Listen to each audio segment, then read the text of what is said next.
3 દિવસમાં 2 થી 3 ડિગ્રીના વધારા સાથે રાજ્યમાં હજુ ભીષણ ગરમીની આગાહી। અમદાવાદમાં શનિવારે સિઝનમાં સૌથી વધુ 42 ડિગ્રી, તો 2 દિવસ કચ્છમાં રેડ અને રાજકોટમાં ઓરેન્જ એલર્ટ। લાકડાની ફેક્ટરીમાં આગ લાગી કચ્છના ભચાઉમાં। ચિરાઈ પાસે મોડી રાત્રિના સમયે બની ઘટના। ફાયર વિભાગની 6 ગાડીએ પાણીનો મારો ચલાવી આગ પર મહદઅંશે મેળવ્યો કાબુ।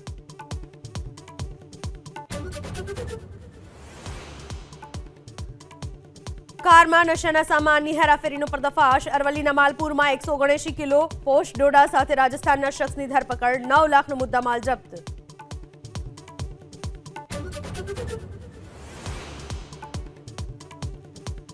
રાષ્ટ્રપતિ દ્રૌપદી મુર્મુએ વકફ સંશોધન બિલને આપી મંજૂરી।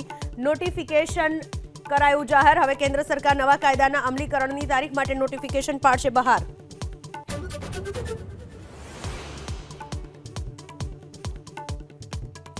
અમેરિકામાં ટ્રમ્પ અને મસ્કની વિરુદ્ધ રસ્તા ઉપર ઉતર્યા લોકો। ન્યૂયોર્ક, વોશિંગ્ટન અને બોસ્ટનમાં જબરદસ્ત પ્રદર્શન। ટેરિફ વોર, નોકરી અને સામાજિક નીતિઓને લઈને ઉગ્ર વિરોધ।